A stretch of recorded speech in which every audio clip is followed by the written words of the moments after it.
Hello दोस्तों, अगर आपने मेरे चैनल को अभी तक सब्सक्राइब नहीं किया है तो प्लीज़ सब्सक्राइब कर दें और आपको मेरी वीडियो जो पसंद आती हैं तो लाइक शेयर एंड कमेंट करके ज़रूर बताना। तो चलिए आज की कहानी सुनते हैं। दोस्तों, किसी गांव में एक व्यापारी था। वह बाजार में जाकर सब्जी का बिजनेस करता था। उस व्यापारी ने एक गधा पाल रखा था। वह व्यापारी अपने गधे की बहुत देखभाल करता था। वह गधा बहुत आलसी था। यह बात व्यापारी को भी पता थी। व्यापारी रोज अपने गधे के ऊपर सब्जी की बोरियां लाद देता था और बाजार के लिए निकल पड़ता था। बाजार जाते वक्त बीच में एक नदी पड़ती थी। व्यापारी बहुत संभल कर अपने गधे को लेकर नदी पार करता था। उसी गांव में उसका एक दोस्त भी रहता था। एक दिन वह व्यापारी अपने दोस्त के पास गया हुआ था तो व्यापारी के दोस्त ने कहा कि इस समय मार्केट में नमक बहुत कम मिल रहा है, तुम नमक का व्यापार करो। व्यापारी को यह बात सही लगी। उसने सोच लिया कि अब से ही वह बाजार में सिर्फ नमक ही बेचेगा। अगले दिन व्यापारी ने नमक की 12 बोरियां गधे के ऊपर लाद दी।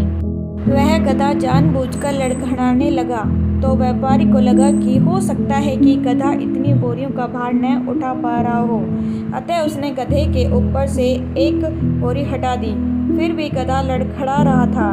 व्यापारी उस गधे के बारे में अच्छी तरीके से यह जानता था कि यह गधा जानबूझकर ऐसा कर रहा है। वह व्यापारी उस गधे को छड़ी से 4-5 छड़ी लगा दी, जिससे गधा आगे बढ़ने लगा। इस तरह से व्यापारी गधे को साथ लेकर बाजार में पहुंचा। उस दिन उसका सारा नमक बिक गया, जिससे व्यापारी बहुत खुश हुआ। अगले दिन फिर उसने गधे के ऊपर नमक की बोरियां लाद दी। वह गधा व्यापारी के साथ नमक की बोरियां लेकर चलने लगा। जैसे जैसे वह गधा नदी के अंदर गया, अचानक उस गधे का पैर फिसल गया, जिससे गधा नदी में गिर गया और नमक पानी के साथ घुलकर उसका वजन कम हो गया, जिससे वह गधा बहुत खुश हुआ। लेकिन व्यापारी का नुकसान हो गया। अब वह गधा ऐसे ही रोज करने लगा, जिससे रोज उस व्यापारी का नुकसान होता। एक दिन वह व्यापारी सोचने लगा कि यह गधा जानबूझकर ऐसा कर रहा है। उसने एक तरकीब निकाली। अगले दिन वह व्यापारी बोरियों में नमक की जगह रुई भर दी तथा उस गधे के ऊपर लाद दिया। गधा फिर से पानी में पहुंचकर जानबूझकर फिसल गया, लेकिन इस बार उल्टा हो गया। इस बार बोरियां हल्की नहीं बल्कि पानी पाकर भारी हो गई। गधा बहुत परेशान हो गया।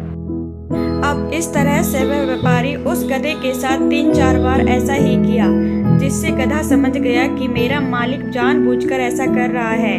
तब से वह गधा आलस करना छोड़ दिया। अब वह व्यापारी प्रतिदिन गधे के ऊपर नमक की बोरियां लादता और बाजार जाकर सारा नमक बेच देता। अब वह गधा आलस नहीं करता है। शिक्षा: हमें कभी भी आलस नहीं करना चाहिए।